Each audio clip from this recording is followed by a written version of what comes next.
All right, super excited for this conversation today. Parker, I just admire the way you carry yourself, not only as a businessman, but showing up every single day in fitness, in marriage, and just carrying yourself at a very high standard. So excited to dive into your story, how you view success. So thank you for being here. Yeah, thanks for having me, man. I really feel the same way about you. You know, it's cool just to be around great people, and I appreciate the opportunity to be on here. Absolutely. So let's dive into who Parker is. Can you give a quick background introduction for the audience? Yeah. So my name's Parker Patterson, born and raised in the Central Texas area. Grew up with a little bit of a unique upbringing. So my parents have a special needs adoption ministry. So I grew up with 11 brothers and sisters. 9 of them are adopted, and 7 of them have severe special needs. So I grew up never bored. We always had, something going on, and that's quite a bit different than your, traditional, two and a half kids in a white picket fence or what have you. But I learned a lot of lessons from that have formed my character and shaped me into who I am today. So I've applied that to fitness, business, and it really just bleeds over to every area of my life. But that's kind of where I started, and there's been a lot of things that have happened since then. But that's one of the unique things growing up that it's quite a bit different than your traditional upbringing. So Yeah. And so you step into like a leadership role as a child, basically, of helping raise your siblings and inviting people into your family. What did you learn from those days that help you now as a leader in different areas? Yeah, very much so. And at the time, I didn't really have a lot of forethought around what was going on. It was just kind of thrown at me and just kind of take it as it comes. And it wasn't like I was stepping back like, oh my gosh, this is so overwhelming. It just all happened organically. And I would say probably the biggest thing that I've taken away from that and applied to my day-to-day life now is just the ability to stay calm in chaos. Just with having that many siblings and a lot of them having severe medical complications, it was always something. We'd be in the hospital for something. We'd have, an emergency that would just come up out of nowhere. And I didn't realize it at the time, but what it did was allow me to operate through those situations and not panic. I'm the second oldest in my family, and the only girl who's older than me has special needs herself. So as far as like an active role, I was pretty much the oldest and most responsible one, taking care of a lot of my siblings. And so when crazy stuff would happen, just remaining calm and not panicking, just having to do that out of necessity kind of formed that as part of my character. So I would say that's probably the biggest takeaway that I've had from it. I love that. Yeah, it's super important because most people nowadays, they don't have that experience and they're under high pressure situations and can't respond the way that you could. So can you give us an example of today where things are going wrong and you can step in and be calm and make the proper decision? Yeah, so in what I do today, so I'm in senior living. We have a senior living business based in Austin. We do assisted living and memory care, so we're taking care of the elderly, which again also is kind of hand in hand with me growing up taking care of children with special needs. It's essentially adults with special needs. It's kind of a full circle of life, if you will. So there's a ton of carryover from that and just the importance of quality care. And without that background, I definitely wouldn't be equipped for what I'm doing today. But just applying that to chaotic situations in our business. I mean, you wouldn't imagine some of the crazy stuff we deal with. And whether that's from managing employees, we've got about 50 employees currently, and a growing team. And so there's, always some turnover that's going on, managing different personalities to the residents themselves and the unique things that can come up in their day-to-day lives. And panic spreads. And so if the leader of the organization is freaking out about something, then everybody else is going to be naturally freaking out. But if you're able to go through life and just to have that steady hand and be like, look, it's going to be all right. Just take a breath. It's going to be cool. We're going to get through this. We got through it before. We're going to find a way through it again. And that kind of that energy just reverberates throughout the entire organization. It's not me sitting here beating my chest saying oh, this is all because of me. That's not the case at all. I'm humbled to be in the position that I am. But I see that value on a day-to-day basis and how that reverberates through the entire organization. That's good. How did you get to now working in assisted living? Did you always think that this is a path for my career, or how'd you stumble across this opportunity? Yeah, so kind of a crazy story how it came to be. So originally, So my father's got an insurance agency, and I joined the family business as soon as I turned 18. I got my insurance license and was just kind of following the natural progression of that, and went to school online. I went to Liberty University and got my bachelor's degree in 2 years. So it was kind of an accelerated program that I was able to work and do my school online, kind of fly through that, with the plan being for me to eventually take over the family business and just go down that path. And I learned a lot of things through that. I mean, just one, I was naturally very introverted. And so being in a sales role, it forced me to get out of my comfort zone. That was something that was holding me back, and my dad forced me into it. He saw the value in that, and he was like, hey, I know that you're terrified to get on the phone and talk to people, and it doesn't matter. You're going to pick up the phone, and here's a phone book. You got to call 1,000 people this week, so you better get after it. And so I was able to overcome that through, it took a long time. I mean, it definitely wasn't an overnight thing, but was able to eventually get better at sales and better at communicating and overcome that fear and gain some confidence that really came from putting in the reps. There was no secret sauce to it. It wasn't like I was doing personal development at that time too. So I was reading books and trying to do whatever I could to stack the odds in my favor, but putting in the reps, there's no replacement for it. And so got better at that, ended up helping my dad become the #1 farmers agent in the entire country in 2019. So 14,000 farmers insurance agencies, and he was the #1, and I was the top producing agent at that time. And then from there, I'd been investing in real estate, and so I was trying to live as minimally as possible. And I lived at home until I was 22. Definitely not a cool, sexy thing, but just something that I did to delay gratification and be able to live far below my means and save up a little bit of money. Started investing in real estate, had some long-term rentals, mostly duplexes, then a few short-term rentals as well. And I stumbled across this concept. So I was just doing a quick Google search, trying to figure out, maybe we convert some of our long-term rentals to short-term rentals. What are some different things we can do to increase cash flow? And stumbled across this concept of residential assisted living. I was like, this is really interesting, and started reading a lot about it and doing a deep dive on it, and realized there's a huge need for it. So demographically, we are extremely underbuilt as a country to support the baby boomer generation and all of the aging people in our country.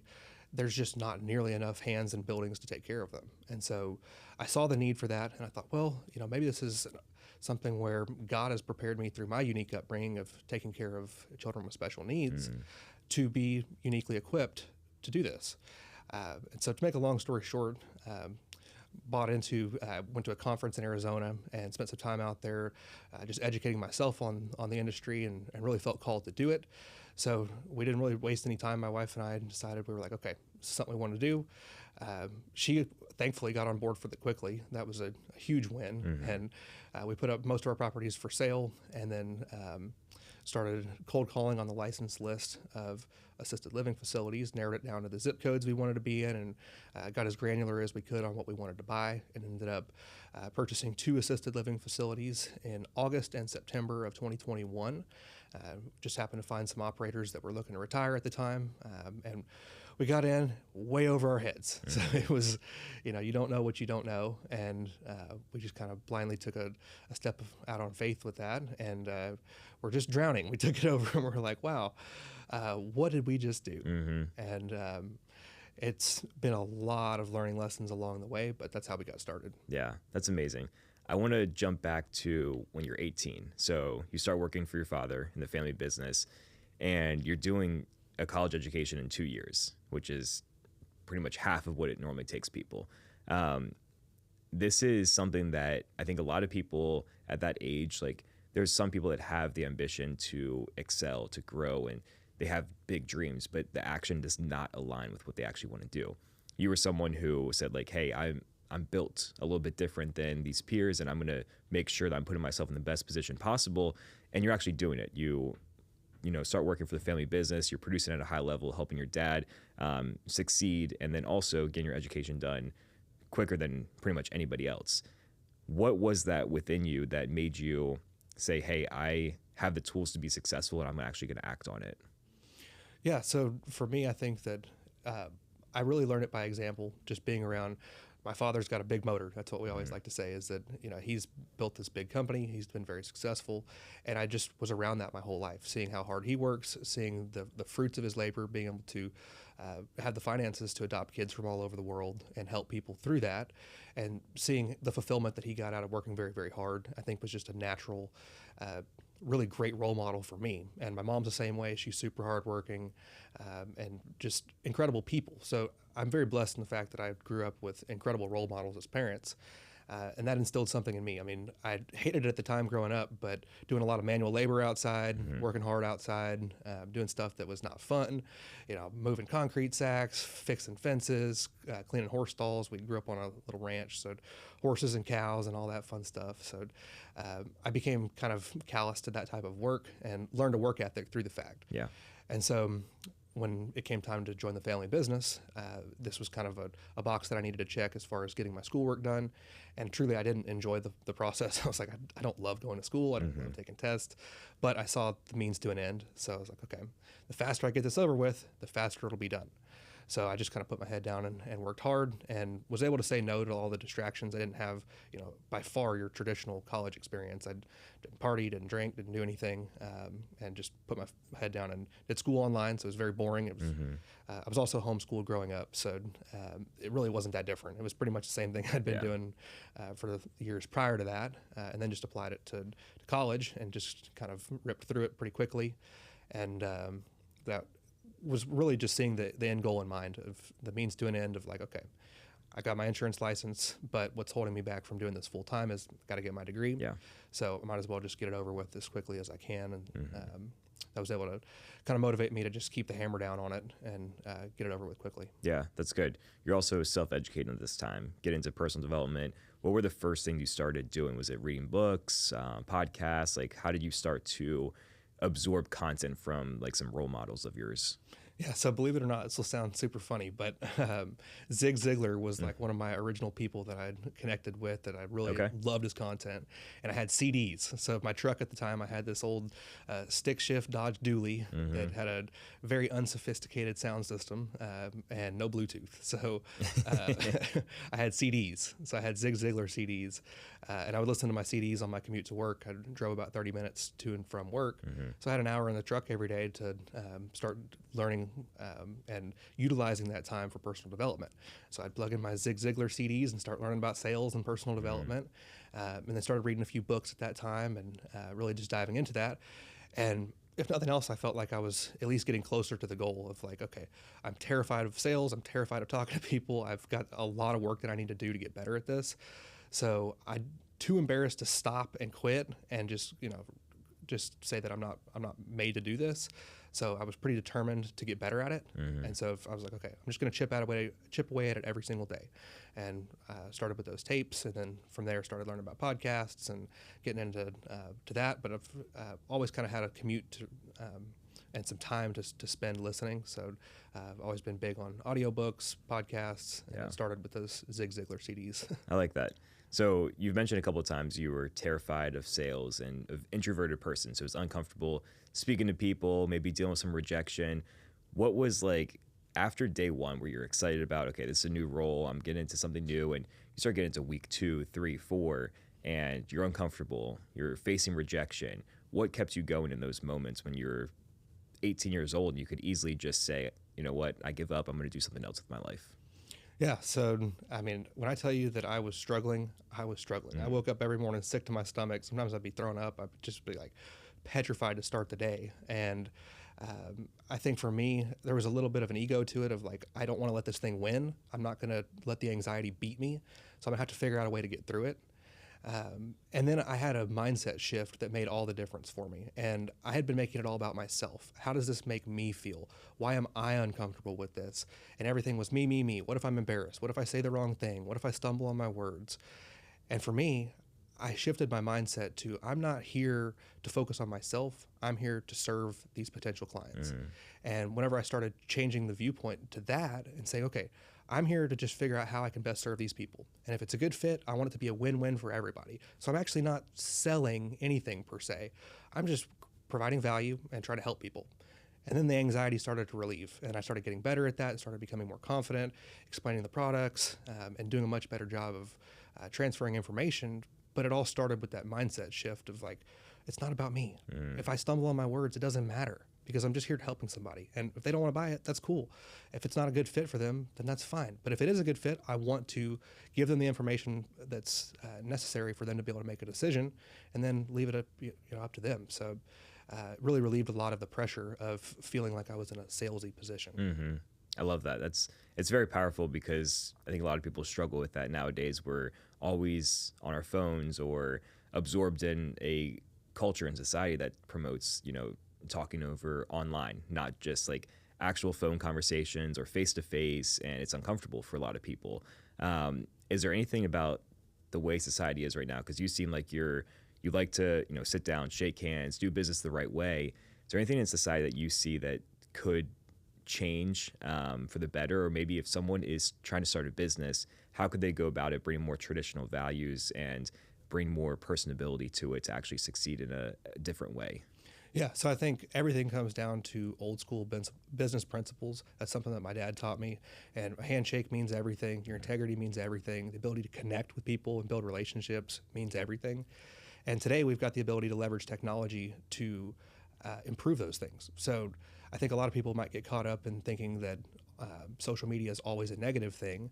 And in a lot of ways it can be. If it's sitting there sucking up all your time and you're just brain rot, scrolling through TikTok or whatever and not doing anything productive, that's not a positive thing. Mm-hmm. But if you're using social media to connect with other people, build relationships that could be in person or lead to an in-person connection, that's going to be a huge value. And so I think people could do a lot better job of shifting their mindset around social media and using it as a tool rather than just looking at it as something as strictly for entertainment. Yeah, that's good. One thing I want to point out, now that people can get a backstory on who you are, you're 28 years old, correct? Yep. So at 28, maybe someone listening to this is 28, maybe they're a little bit younger and they're like, I want the life that Parker has. I want the mindset that he has at that age. People just feel like when they go down this path of personal development that, where is it going to finally achieve a breakthrough? And when am I going to get to a point where I'm owning a business or making the certain amount of money or driving a nice car?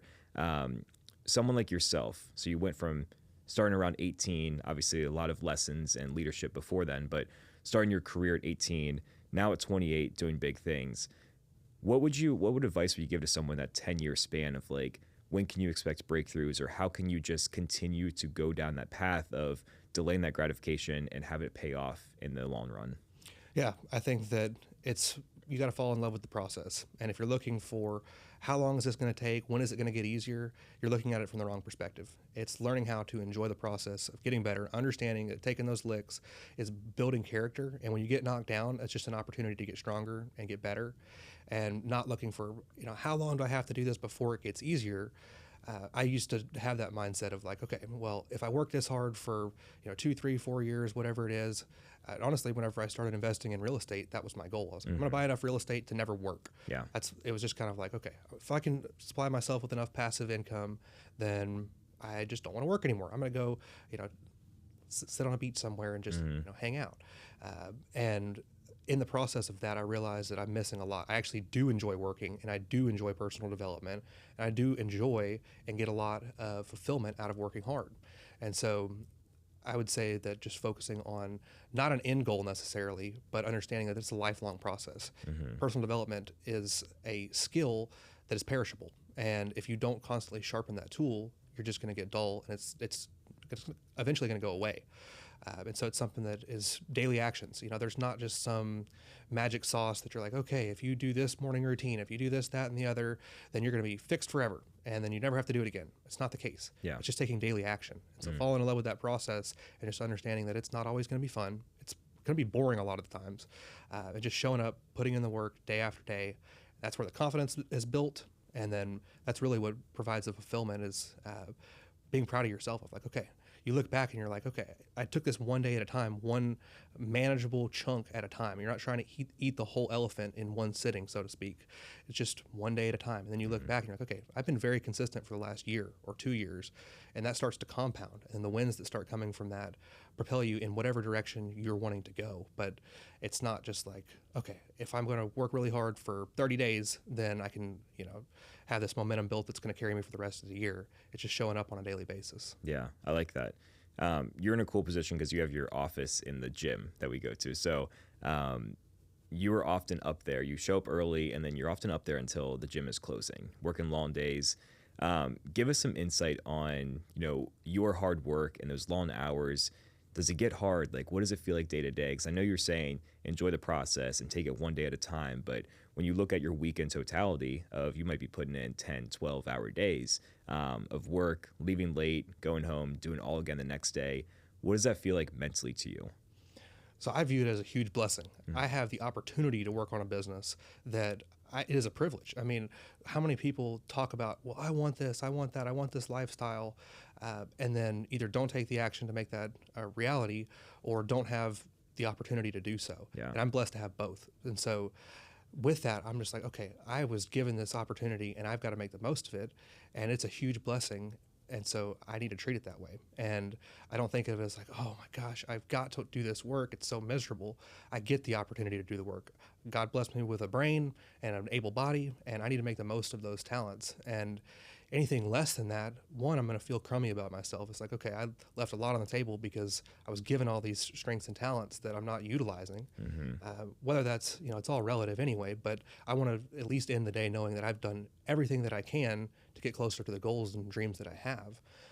And so viewing it as a privilege is really what motivates me. It's like that also married with making it not about me and making it about the people in our organization and creating opportunities for them as well. Because my whole goal is to build an organization that people can have, my employees and everyone that's connected through that organization can realize their hopes and dreams underneath the umbrella of what I'm building. And so if I take my foot off the gas and don't build an organization that allows them to grow, then they're going to stall out. They're going to have essentially not be able to realize their dreams, and that will be my fault. And so that's a big motivation, thinking, okay, they've got to feed their families.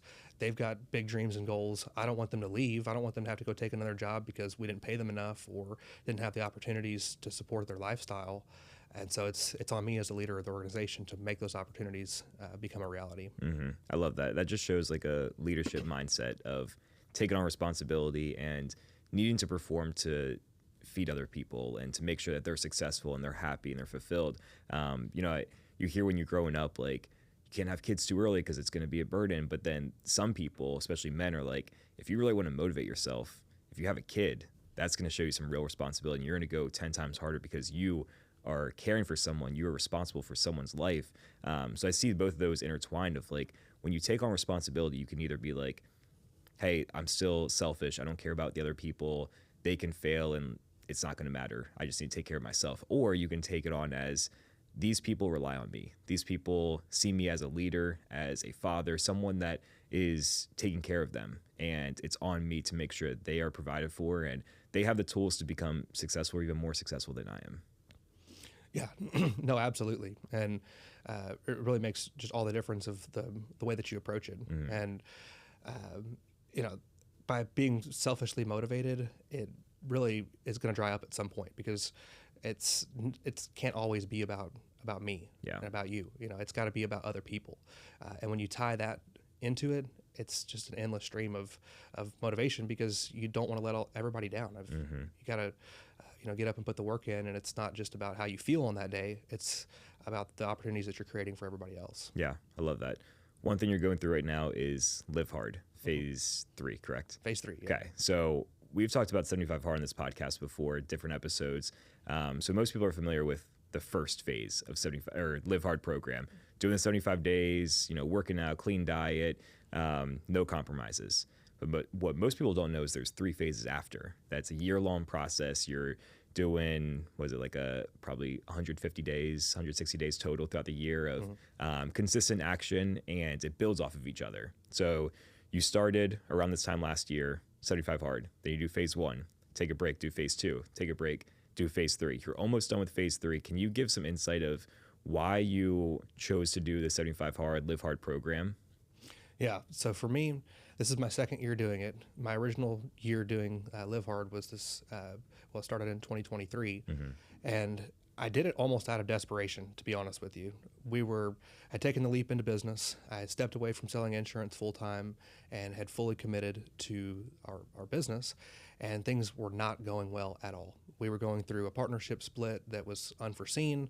There was a lot of things. I don't want to dive into too much on that, but essentially we decided to part ways. It was a mutual agreement. We just had a differing opinion on the direction we wanted to take the company, and ended up getting in a really bad spot where we had 3 buildings at the time and had to close 2 of them.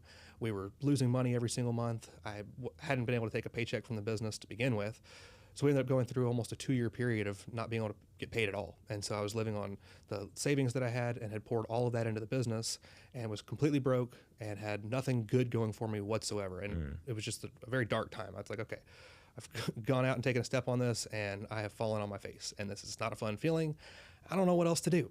And so I had been listening to podcasts, and I've been a big fan of Andy's podcast for a while. And I was like, you know what? It can't hurt to do the Live Hard program, because if nothing else, it'll keep my mental in the right place. Yep. Like, I can't control all the stuff that's going on right now, but if I can take control of the things that I'm able to, then at least I'll have that going for me. So that's what I did. So I just dove deeply into that personal development and started with 75 Hard. And then from there continued on through Live Hard. And somehow or another, I don't know how these things are magically connected, but that momentum started to shift, and the energy that I put out in the world was so much better. And I started attracting the right people into my life, and we went months of just losing, just getting kicked down and nothing positive happening. And then I just kept showing up, little wins. You know, that's kind of the point of the Live Hard program, is not one single task that you have to accomplish for the day is astronomically hard, but it's the consistency is where people get the difficult aspect of it, is just doing it without fail for that many days in a row, without falling off. Yeah. And so just kept showing up, doing the work. Nothing was changing immediately. This wasn't like I did it for 2 weeks and then magically somebody popped into my life and fixed all my problems. That wasn't the case. We went months. It was actually after 75 Hard. So I completed 75 Hard. We're still in the same spot, still looking around. We were looking for somebody to essentially buy out the original set of partners and then help us get back up on our feet, rebrand the organization the way that we wanted to, and keep going in the direction we wanted to take it. And we'd gone through due diligence with a couple of different groups, and none of them had worked out. So we'd wasted a lot of time and felt like we were just spinning our wheels. And I just kept doing the work. So then phase 1, then I had the 30-day break, and then phase 2.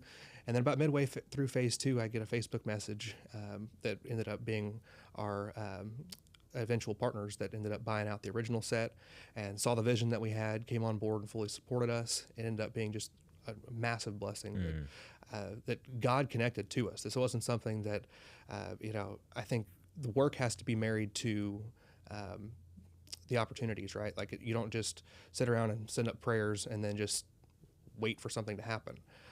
Even though the work that I was doing, yes, we were working on the business, but there was not much we could do with the business. We had no money left, and things were not going well, so that we were just trying to keep our heads afloat. Every single month, we were just trying to make sure we could pay our employees. We weren't able to get paid from the business, so just trying to survive at that moment. But the things I could control, which were my fitness, my nutrition, the content that I was absorbing through books, through podcasts, through doing hard things in the Live Hard program, I think what it actually did was it shifted my energy and attracted the right people at the right time and allowed them to buy into myself and believe in the vision that we had, because it couldn't have just been anybody. There's plenty of people with money that want to invest in real estate, but it has to be the right person who sees the vision that we had and believe in us as the operators to be able to bring that dream to fruition and make that vision a reality. But if I had been sitting around eating Cheetos, getting fat, and whining about all the hard stuff that had happened, there's no way that those people would have seen what my vision was and believed in it. Then they said, well, there's a reason why things aren't going well, because you're a bum, and that wouldn't have happened. So I didn't do it for that purpose. I did it just to stay sane. But what it did was it allowed these people to be attracted to me and actually believe in the vision that we had. And then eventually we got out of this hole, got these people in, and it's been a beautiful situation ever since. And none of that would have happened had I not taken control over the things that I was able to. And that's why I've continued on Live Hard. So I did Live Hard through that entire year. And I was like, well, every time I do hard stuff, more blessings keep falling in my lap. And that momentum is something that I don't think is actually like caught necessarily. It's something that's built. You don't just like catch momentum like you would catch a cold. You create it, and Live Hard is a really good way to create momentum. So I've just stayed on it. So I've just decided let's just keep rolling with it. I'll probably do it again this next year. So I don't really have any plans to just stop doing that or something like it. So it's definitely been a huge blessing to me and create a lot of momentum, and it's a lot easier to keep momentum going than it is to restart it. So that's why I've just continued with it. Yeah, that's so good. I'm sure you've experienced people, whether it's in person or on social media, say like, this program is extreme and I would never do this, or someone saying like, I'm too busy to work out for a total of 90 minutes every day. Like they find out every excuse not to do it, right? 2 years ago, you're in a position where you start this because your back is against the wall. Business is bleeding. You want something that is going to bolster your mindset and make you a more successful person, or just better equipped to handle those challenges, right? Most people, the ordinary people in that situation, would say like, give up, do something different, spend more time doing the main thing. Don't invest in yourself. Why are you wasting your time doing X, Y, and Z? But the extraordinary people understand it starts with me, my mindset, my fitness, my nutrition, and then it bleeds into everything else. And this is a perfect example of how important that is. And it takes time, obviously. But why was that the decision for you? Why wasn't it, I'm just going to lock myself in my room, work 16 hours a day until this works out? Why was it, you know what? I'm going to get up. I don't care what the weather is. I'm going outside to work out. I don't care what the plans are. I'm eating clean. I don't care what's going on. I'm reading my book, drinking the gallon of water. Why was that your decision? So something that I've done for a while is been kind of introspective about myself and kind of dissected the way that I feel about things and tried to learn about myself as much as possible. And one of the things that I noted was every time I've given up on anything or stopped short of reaching a goal, I felt terrible. And I realized, I was like, you know what? Everything else has already failed. Okay, as far as we're concerned, this whole project has been a miserable failure. So that is what it is. We're going to let that thing play out and let the chips fall where they may. But I can't let myself fail at something else. And so I'm not going to give up, because if I do, I may not ever get up again. So it was just one day at a time, and realizing that I wanted to make myself proud at the end of the day. And even if these things were not anything crazy every single day, I mean, 2 workouts, okay, cool. That's not anything astronomical. Reading 10 pages, that's a small, manageable chunk. Doing those types of things, taking a progress picture, drinking a gallon of water, are not monumental tasks. But if you do them consistently, you're winning one day at a time. And so it was just taking it one day at a time and going to bed at night knowing, okay, I did everything that I said I was going to do today. So as far as today is concerned, it was a win. And that was really the motivation behind it. And then it just continued from there. I love it. Like I said earlier, you work long days, and then most of the time you're posting your story, you're doing outdoor cardio at like 10, 11, sometimes midnight. Like you're getting in no matter what. So what keeps you, especially it's getting cold in Austin. This week's been kind of cold. What keeps you getting outside and making sure I'm checking those boxes and seeing this through the end, not just saying like, hey, I was pretty good for 150 days. I don't need the rest of it. What keeps you saying I need to get to the finish line? For me, I believe it's just been a built-in habit at this point, is that I don't leave room for negotiation in my head of like, okay, well, I don't know if I really should do all these tasks, or maybe I should do 75% of them because I worked really hard and I need to get some sleep. And, I think too many people let themselves off way too easy. And that's why they never actually get anywhere, is that they just kind of cave when things get difficult. And I've seen all the positive benefits that have bled over to every area of my life, to my relationships, to my business, to my personal development, and all of that. And so if I know that, okay, if I put in the work and do the things and don't compromise, then blessings are inevitably going to happen. But if I know that I quit and fail and don't do what I said I was going to do, then it's a chink in my armor. It's lack of integrity. And there's plenty of stuff. I'm sure this happens to people, but a lot of what happens in Live Hard is you could lie about it, right? You could say, well, I've worked out for 35 minutes, but nobody's going to know. I was still at least working out. It's close enough. Absolutely not. That defeats the entire premise of the program. It has to be perfect. It has to be zero compromise. And without it, there's no point in doing it. 75 soft is not a thing. Okay. It only works if you do it right. And so that for me is like, okay, there's not room for negotiation of believe me, I get tired. Like, I'm not saying that I'm Superman. That's not the case. But there's not an option for me. I won't be able to live with myself if I failed, especially phase 3 where I am right now, because if you fail phase 3, you fail the whole year. Yeah. And I'm not going to let that happen. There's been plenty of days in phase 3 where I have been, just had a crazy day, unexpected things come up, and I will be having to do my workouts at very inconvenient times and very inconvenient weather, whatever else is going on, the different parts of it, taking cold showers when it's miserably cold outside and does not feel fun. But you feel good when you get on the other side of it. Yeah. And just kind of telling your, the weak side of your mind to just shut up for a second and not focusing on how hard it is in the moment, but then focusing on how good is this going to feel when I get it done. Yeah. And just getting through it. Yeah. One thing I want to touch on is mentorship as well. Something that you and I connected early on was Arte Syndicate, hosted by Andy Versella at Milet, this group mentorship for business leaders. Why is this so important to you to get around high achievers and making sure you're in the right room, the right people, and continue to grow? You're a very humble person of saying like, hey, yes, I've achieved success, but there's more to be done. There's more to learn, and I'm going to make sure that I put myself in a position to do so.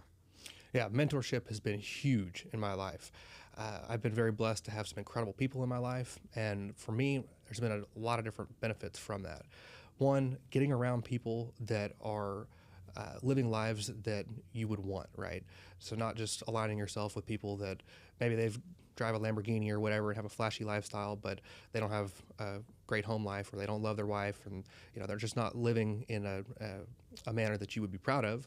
That's not somebody you want to find as a mentor. But if you connect to people who are on the path that you want to be on and are actually living it, it does a number of things, but it gives you belief in yourself, because this is a real person. You can sit down and talk to them, meet with them, and realize, okay, they're no different than me. They put their pants on one leg at a time, just like me. So if they can do it, I can do it. If one man can do it, another man can do it. Yeah. And so I think there's a lot of power in that. And then just the encouragement aspect of it, of like, okay, this person is human and they're able to accomplish it. So the belief and encouragement, they kind of go hand in hand together.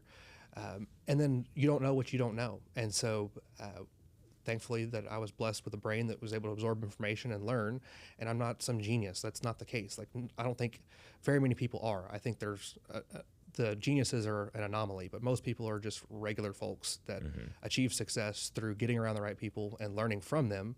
I don't think people are just implanted with this natural sense of success where they just figure it all out on their own.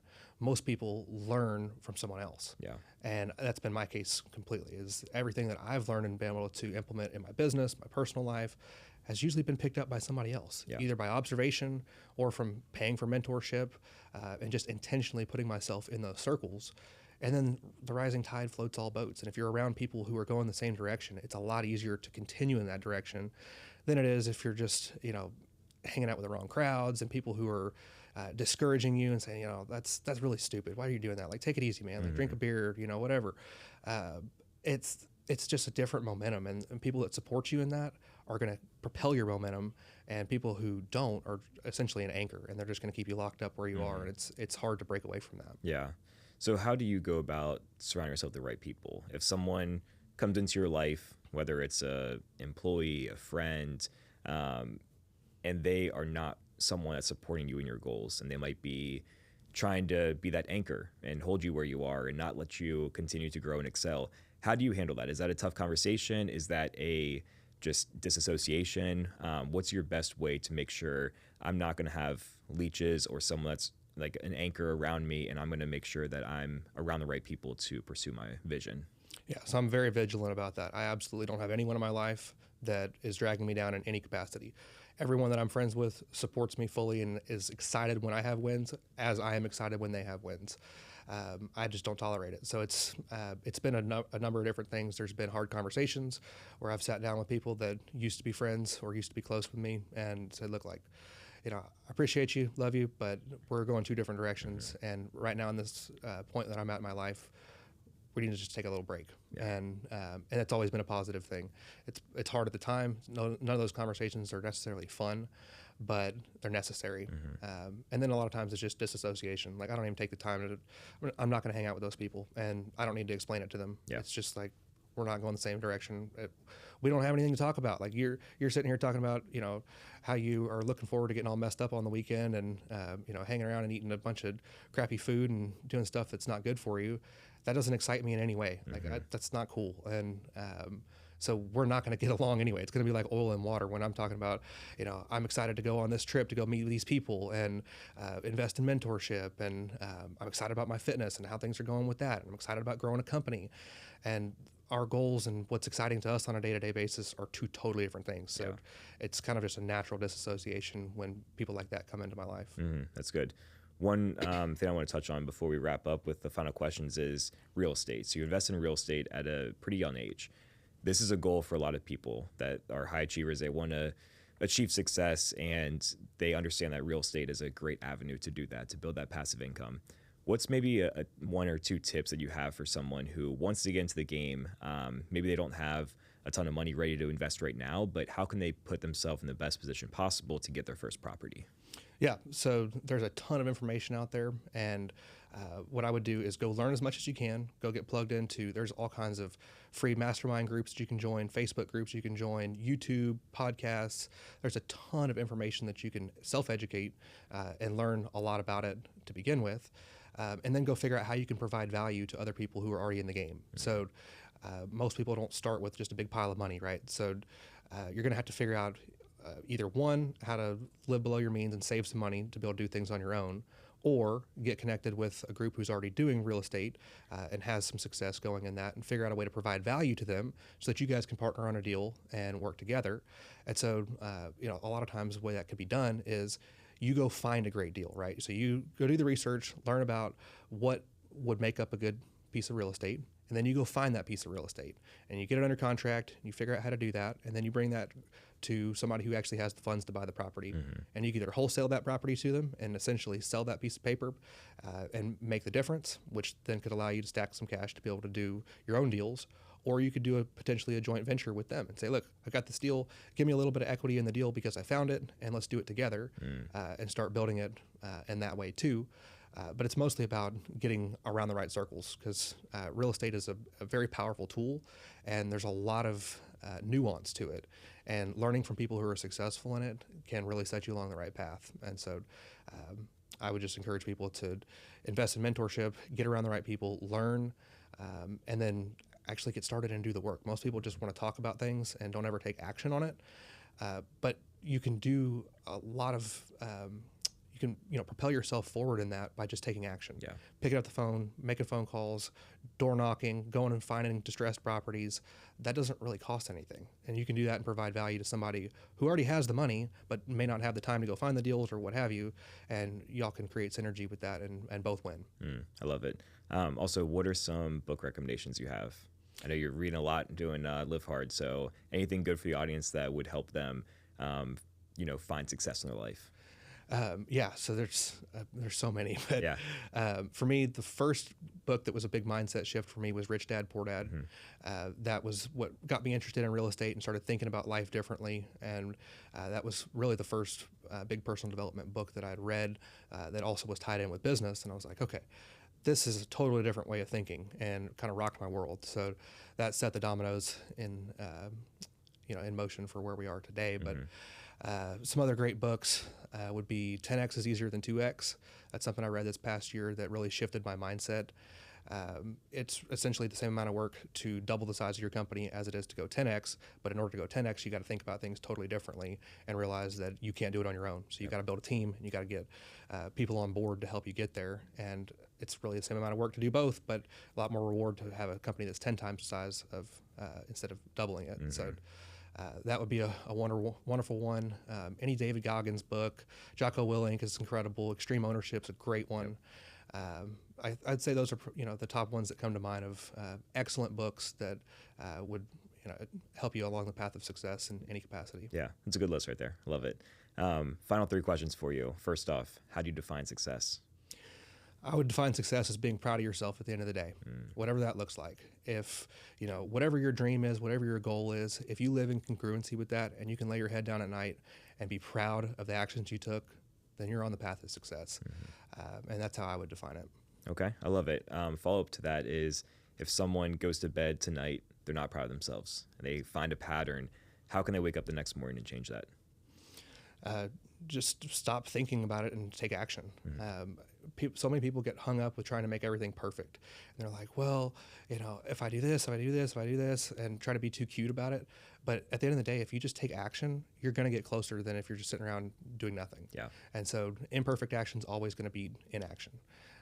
And so I would just say, get after it, make a plan and stick to it, and don't relent. Yeah, that's good. What is something you believe in that most people disagree with? This is a good one.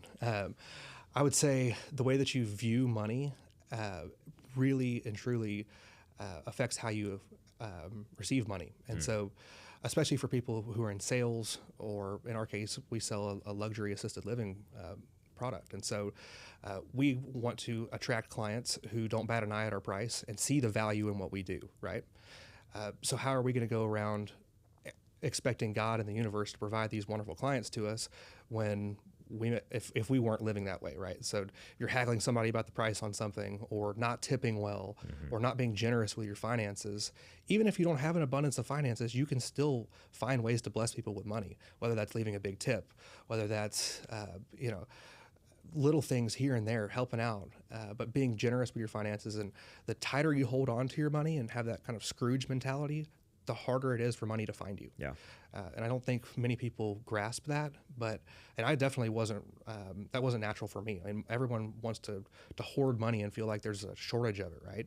I think that's just human nature. But when you realize money is abundant, and when you have that abundance mentality, then all of a sudden money just starts showing up. And you're like, okay, if I'm able to just be a vessel of money, just the conduit that money flows through, and I bless people with money, and then it comes back in return, and I'm not scared to do that, then it always comes back full circle, and it's usually a lot bigger on the back end. So I would say that's a controversial topic that most people don't grasp, but I've experienced it firsthand, and especially with mentorship. So like paying for mentorship. Yep.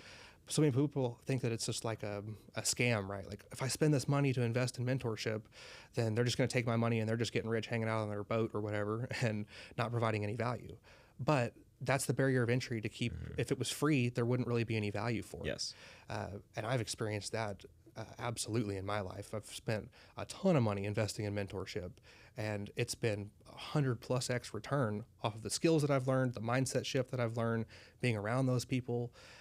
It just always pays off. And so I would highly encourage people just be generous with their finances and intentional about where they spend their money. I'm not saying go blow your money on stupid stuff. That's not the case. But being very intentional and investing in the things that provide value will always pay off. That's good. It's very unique, but I love that. I think a lot of people can benefit from it. So thank you for that. Yeah. Last question is, someone listening to this that they want to be successful in life, they're on the track to finding success, achieving it. What is one piece of advice you'd leave them with? You got to be bulletproof. Life is hard. It's going to kick you down. Don't think that it's just going to magically happen for you and that everything's going to fall into place. It's not. It never will be. And quit living in fantasy land, because it's never going to happen. So you've got to develop yourself as a person who can take those hits and get punched in the face and keep getting back up. And so I would say develop mental toughness, develop physical toughness. Your body and your mind are the vessels that create everything in your life. So take care of your body, eat the right foods, stay hydrated, stay on top of your fitness, move your body, don't be lazy. It's going to give you more energy, so your output's going to go up. Invest in your mind and your mindset, read books, get around the right people, invest in mentorship, sharpen your skills continually, both physically and mentally. Those things are going to propel you forward, and then just learn how to operate no matter what's going on. If you're bulletproof and you understand that the only failure is actually quitting, then you can't lose. You're either going to win or you're going to grow. Like there's not really a losing, right? And so becoming bulletproof, where you can push through any hard circumstance, because inevitably it's going to happen.